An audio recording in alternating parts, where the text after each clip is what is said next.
자, 이번 주에도 정말 큰 게 예정되어 있습니다. 바로 미국 1월 소비자 물가 지표가 발표되기 때문인데요.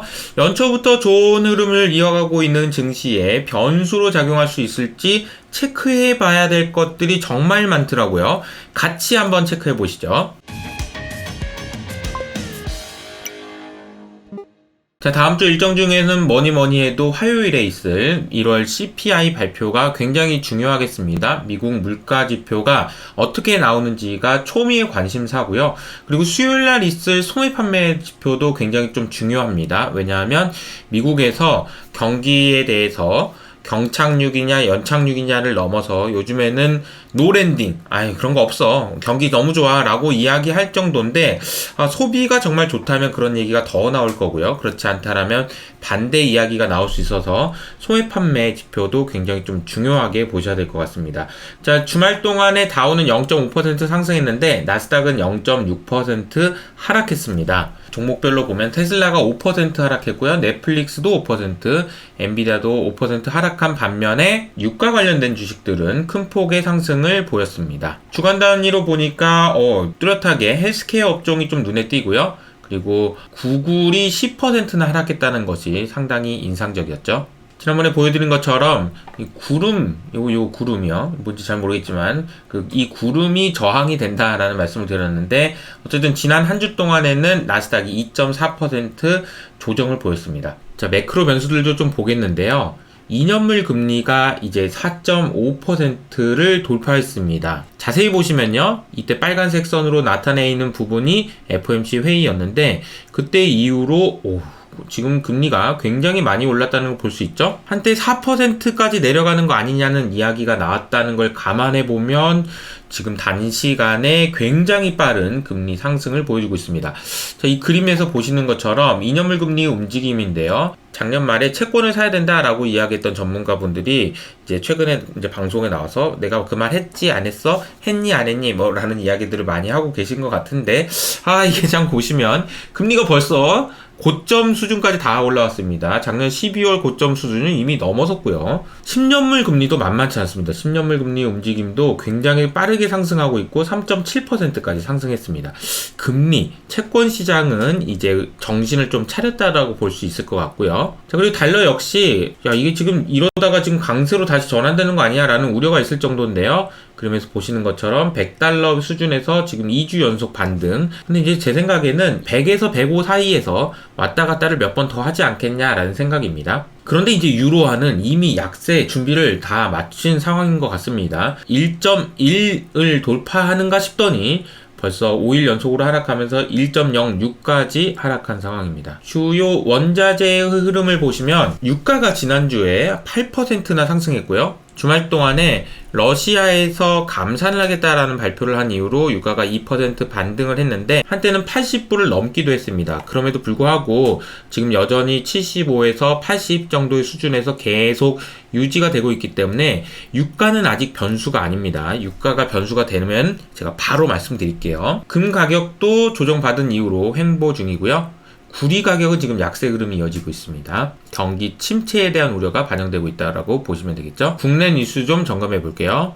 우선은 경기를 강조하기 시작했던 정부, 그리고 한은도 금리 동결하냐 이런 이야기들이 나오고 있는데요. 자, 정부에서는 이제 물가는 이제 어느 정도 되지 않았냐? 이제 경기 좀 신경 쓰자라는 분위기라는 건데요. 경제 성장률 전망치가 우리나라만 유독 많이 내려갔다. IMF에서도 우리나라만 낮추고 전 세계 다 올렸다. 이런 이야기를 할 정도로 우리나라의 경제 상황이 생각보다 전 세계적으로 봐도 좋은 상황이 아닙니다. 전 세계적으로 또 물가도 이제 낮아지니까 하는 또 금리를 또 올려라는 생각을 할 수도 있는데, 자, 이 그림 한번 보시죠. 1월 한 달 동안 외국인들이 주식시장에서는 많이 샀는데요. 채권 투자 순유출 규모는 역대 최대였습니다. 역대 최대요. 우리나라 좋은 거 아니었어? 우리나라 주식을 샀다면서 채권은 이렇게 많이 팔았어? 라는 생각이 들 수 있는데요. 그 가장 큰 배경이 되는 것은 아마 한미 금리 차이일 겁니다. 미국의 금리가 계속해서 올라가고 있고 아마도 5%를 찍을 수도 있을 것 같은데, 우리는 계속 여기서 동결을 한다면 금리 차이가 최대 1.75%까지 벌어질 수 있습니다. 물론 한미 금리 차만 중요한 것은 아닌 것은 사실이지만 이 금리 차가 2%까지 막 벌어지게 되면 부담스러운 건 마찬가지죠. 이런 와중에 우리는 국내에서 미분양 우려가 아직도 여전하다라는 이야기가 나오고 있는데요. 그래서 국민의힘 윤창현 의원실에서는 금융감독원으로부터 제출받은 자료를 가지고 지난해 말 기준으로 지금 1조 1천억 원 정도가 PF 대출 연체가 되어 있다라는 이야기가 나왔습니다. 작년에 비하면은 2배 이상 늘어난 거라는 거고요. 금감원에서는 아예 괜찮아 라고 얘기하고 있지만 아직 해결된 거는 아니라는 걸 알 수 있는 게요. 대출 잔액은 이 정도 규모인데 연체 규모가 지금 증권사 같은 경우는 8%가 연체가 되어 있다라는 거고, 이것이 분명히 해결되어야 되는 문제이긴 합니다. 그런데 만약에 하느니 금리를 또 올린다고 생각해 보세요. 얼마나 힘들겠어요. 가급적이면 금리를 그만 올리고 그만해줬으면 좋겠습니다 라고 이야기하고 싶은데, 그렇게 할 수 있을지 없을지를 결정할 수 있는 가장 핵심은 무엇일까요? 이창용 총재님께서도 이야기하셨던 것처럼 우리 한국은행은 정부한테는 독립했다고 볼 수 있을지 몰라도 연준한테는 독립하지 못했다라는 이야기를 했잖아요.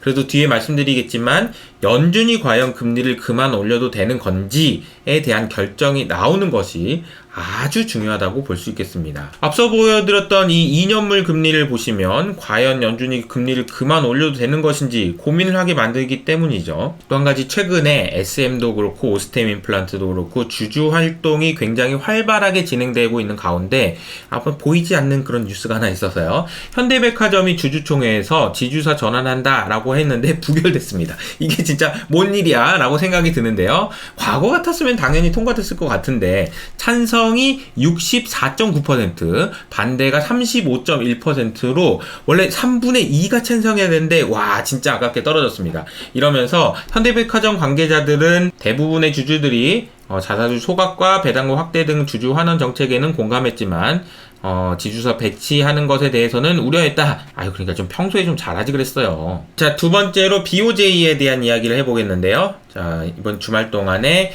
일본의 벤 버냉키라고 할 수 있는 우에다 가즈오라는 분이 일본 중앙은행의 신임 수장이 될 것 같다라는 이야기가 나왔는데요. 이 내용을 좀 소개해드리도록 하겠습니다. 맨 처음에 이분의 이야기가 언급됐을 때 엔화는 강세를 보였는데요. 그 이유는 이분이 이런 이야기를 했기 때문입니다. BOJ는 이제 출구 전략이 필요합니다. 그동안 계속 돈을 뿌리기만 했는데 이걸 좀 걷어들여야 되지 않겠어요? 라고 이야기를 한 거라서 야 이거 뭐야, 이거 돈 뿌린다는 거 아니고 이제 돈 걷어들이는 거야? 큰일 났네? 이러면서 이제 엔화가 강세가 됐다라고 볼 수 있는데요. 근데 이분이 이런 말씀도 하셨습니다. 뭐냐면은요, 우리가 지금 앞으로 인플레이션이 2% 갈 때까지 우리가 지금 잘 하고 있는 건 맞지만 아직도 멀었다라는 이야기를 하셨습니다. 아직도 멀었다라는 이야기를 했기 때문에 이분이 과거에 했던 이야기만 가지고 뭔가를 판단하기는 좀 어려울 것 같아요. 근데 이제 블룸버그 뉴스를 제가 네이버 프리미엄 콘텐츠에다가 아주 자세하게 분석하는 글이 있는데요. 그 글에 보시면 알겠지만 갑자기 이분이 등장합니다. 이분은 누구냐면요, 이스라엘 중앙은행 총리도 하시고요, 연준의 부의장도 하신 분이에요. 그래서 어마어마하게 막강한 영향력을 가지고 계신 것으로 유명하고요. 이분이 또 그리고 음모론에도 자주 등장하신 분이기도 합니다. 그런데 이분이 MIT 교수님이셨는데, 이분이 교수님 하실 때 했던 얘기가 있어요. 야, 학교라는 건, 좋은 학교라는 거는 교수가 잘해가지고 있는 것도 있지만 학생들이 잘해야 되는 것도 있는 거야. 학생들 니네들이 잘해야 돼. 그러면서 니네들이 나중에 잘 돼가지고 또 이런 잘 나가고 또 끌어주고 뭐 이런 것도 있어야 되지 않겠니? 라고 정확하게 이렇게 얘기한 건 아니지만 학생도 중요하다고 얘기를 하셨어요. 그런데 이분이 지금 만약에 제자들을 이제 올해 연말에 자 얘들아 다 한번 모여봐라, 우리 송년회 한번 하자 라고 하면은 이런 분들이 나오실 건데요. 한번 보실까요? 버냉키 전 연준 의장, 그리고 드라기 전 ECB 총재, 그리고 최근에 제가 자주 소개해드렸던 서머스 교수님까지 방금 전에 말씀드렸던 요 분이 야 일로 좀 와봐, 송년회 한번 하자 라고 하면은 쪼로록 가셔야 되는 분이라는 거죠. 그런데 제가 이 말씀을 갑자기 왜 드리냐면, 이분 있죠, 우에다 가즈오, 이분도 버냉키랑 같이 연구하면서 논문 쓰시고 하셨다는 분이라는 거예요. 그래서 이 블룸버그 기사의 제목이 일본의 벤 버냉키라는 겁니다. 아마도 그래서 이분도 결국에는 버냉키처럼 돈을 더 뿌리지 않을까라는 생각이 든다는 거죠. 물론 뭐 확정적으로 알 수는 없습니다만 이런 재미있는 스토리도 있다라는 걸 말씀드리겠고요. 그런데 결과적으로 이 얘기를 지금 왜 하는 거냐라고 생각을 해보면 올해 이제 시장이 분위기가 참 좋았잖아요. 여러 가지 이유들이 있었겠지만 아주 중요한 이유 중에 하나가 저는 이 그림이라고 생각을 하는데요. 이 그림은 연준과 ECB 그리고 BOJ가 들고 있는 자산 규모를 달러로 환산한 겁니다. 자, 이러다 보니까 자산 규모가 늘어날 때 항상 주가가 좋았고요. 줄어들 때 주가가 안 좋았다라는 걸 감안하면 너무 설명력이 높거든요. 그런데 올해 들어서 지금 보시는 것처럼 계속해서 더 이상은 떨어지지 않고 올라가고 있다. 그리고 그것에 가장 핵심적인 역할을 했던 것은 일본 중앙은행이다 라는 거죠. 이 녹색이 일본 중앙은행이고요. 빨간색이 연준 그리고 파란색이 20인데 둘 다 열심히는 아닌 것 같은데 어쨌든 좀 줄이고 있죠. 그러나 BOJ에서 에라 모르겠다 그러면서 돈을 확 풀어버린 바람에 유독성이 좋아졌고 결과적으로 시장이 좋아지는데 긍정적인 영향을 줬다라고 보면 이분이 돼가지고 이분이 갑자기 야 돈 풀지 마 그만 더 들여 라고 얘기하면 또 문제가 되니까 시장에서 예의주시하고 있는데 아무튼 이분이 버냉키랑 같이 공부했다고 하니까 한번 좀 지켜보시죠. 요즘엔 시장의 분위기가 좀 약간 안도하는 분위기죠. 그래서 개인 투자자들의 센티먼트도 최근 작년 4월달 이후로 가장 긍정적인 부분으로 바뀌었습니다. 투자자들의 심리가 정말 안 좋았었거든요. 이제 더 이상 주식 못해 라는 분위기에서 좋아진 것이 너무너무 오랜만에 좋아졌다라는 거죠. 그리고 주요국의 회사채 스프레드 역시 지금 작년 4월, 5월달 수준 이하로 지금 내려와 있는 상황이라서 다들 지금 안심하고 있는 상황인 것 같습니다. 이러다 보니까 지금 골드만삭스에서 브로커가 이런 말을 했다고 해요. 옛날에는 지금 내가 말만 하면은 거래 상대방, 지금 그러니까 펀드 매니저가 됐든 고객이 됐든 이 사람들이 전부 곰처럼 생각해서 주가는 계속 빠질 거야 라고 얘기했던 곰밖에 없었는데 더 이상 이런 사람들이 없고 긍정적으로 보는 사람들이 훨씬 많아졌다라고 이야기를 하고 있고요. 시장에 보니까 쇼커버를 다 해가지고 이제는 숏이 없어 라는 이야기도 했다고 합니다. 이 얘기는 그동안 있었던 많은 숏커버를 포함해가지고 많은 자금 흐름이 어느 정도 일단락된 거 아닌가 라는 생각을 하게 만드는 부분입니다. 자, 또 한 가지는 우리가 고민을 했던 부분이 이런 거잖아요. 자, 지금 빅테크 기업들의 해고 소식이 연일 전해지고 있는데 고용시장은 왜 이렇게 좋은 거냐라는 질문에 대해서 저도 이걸 어떻게 설명하는 것이 좋을까 고민을 하다가 그림을 하나 그려봤는데요. 자, 이 그림은 미국의 전체 고용자 수를 나타내는 겁니다. 빨간색 선이 미국 전체 고용자 수고요. 2003년부터 이렇게 쭉 늘어나서 지금은 약 1억 5천만 명 정도가 일을 하고 있습니다. 그리고 우리가 잘 알고 있는 테크 기업들, IT 부분에서 일하시는 분은 약 300만 명입니다. 그림에서 확인할 수 있는 것처럼 300만 명에서 좀 줄어든다고 해서 전체 고용자 수에 영향을 주기가 상당히 어렵겠구나 라는 생각을 하게 만드는 그림을 제가 한번 그려봤습니다. 자, 그런데 고용자 수는 너무 좋고 하다 보니까 임금 상승률도 높고요. 이러다 보니까 이거 뭐 경기 침체 없는 거 아니야? 이런 생각도 나오고 있는 것 같아요. 그래서 일단 채권 시장은 정신을 차렸습니다. 페이롤이라고 해서 고용자 수가 발표된 이후로 남색에서 파란색, 하늘색으로 바뀌었는데요. 금리가 이런 식으로 되지 않겠니라는 생각에서 하늘색으로 이렇게 바뀌었다는 거죠. 그리고 또 하나는 신흥국으로 자금이 엄청나게 들어오고 있다라는 것에 되돌림이 있었습니다. 이 그림 잠깐 보시면요. 여기에 지금 조그맣게 나와 있는 이 부분, 이게 지난주에는 처음으로 돈이 빠져나왔다라는 겁니다. 2주 동안 어마어마하게 사더니 이 사람들이 이제 그만 사나 봅니다. 자, 이번 주 핵심은 역시 물가인데요. 물가지표와 관련돼서 이제 많은 분들이 기다리고 있는데 예상치가 상당히 높더라고요. 이미 0.5% MOM으로 증가할 것으로 지금 전망이 되고 있기 때문에 예상치보다 더 높게 나오는 것도 만만치 않을 것 같긴 한데 이상하게 미국 정부에서 지금 CPI와 관련된 산출 방식을 바꾸겠다고 나서서 이거 보통 보면은 이런 거 아닌가요? 지금 수박 밭에서 왜 그 집신을 갈아 신고 있니? 라는 거. 아니면 모얀나무 밑에서 왜 갓을 고쳐 쓰고 있어? 괜히 오해하잖아. 라는 이야기죠. 아니 왜 굳이 발표되기 전에 이렇게 바꿔? 라는 생각을 할 수 있게 만드는데요. 에이, 그런 거 신경 쓰지 말고 한번 내용을 살펴보면 우선은 작년에 생각보다 물가가 높았다 라는 이야기가 주말 동안 나왔습니다. 지난번에 고용지표도 작년에 80만 명 더 고용됐었어 라고 얘기하더니 이게 뭐지? 라는 생각이 좀 들고요. 첫 번째로. 두 번째로는 원래 주요 항목들을 수정하는 것을 2년 만에 한 번씩 하던 거를 그냥 이제 매년 하겠습니다 라고 얘기했습니다.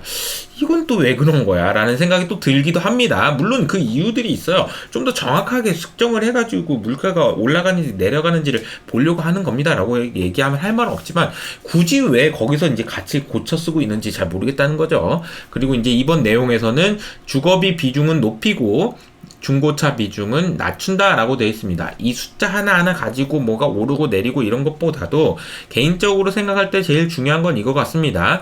매도 먼저 맞겠다라는 각오와 의지를 지금 정부에서 보여준 거 아니냐라는 생각입니다. 아마도 이번 주에 나올 CPI가 예상보다 조금 높게 나올 가능성이 있는 것 같아요. 정황상. 그렇더라도 너무 놀라시지 말고요. 또 그렇다고 너무 기대하시지도 말고 그렇게 대응하시면 좋을 것 같습니다. 이뿐만 아니라 백악관에서도 임금 상승률과 관련돼서 완전 새로운 얘기를 또 꺼내들고 나왔습니다. 보통 우리가 임금 상승률이라는 걸 가지고 고용시장이 얼마나 뜨거운지를 체크를 하는데요. 이거 말고도 ECI라는 지표가 있습니다. 이 두 지표를 모두 다 까면서 임금 상승률은 지금 요새 효석이가 얘기한 거 들었지? 블루 칼라랑 화이트 칼라랑 요즘에 분위기가 바뀌어가지고 임금 상승률 하나만 보면 좀 어려움이 있어. 두 번째 ECI? 이거는 또 옛날 거잖아. 그거 너무 오래된 데이터라서 뭐 좋긴 한데 그 좀 애매해 라고 얘기하면서 이 NHSAHE 뭔지 모르겠지만 이거를 또 가져와가지고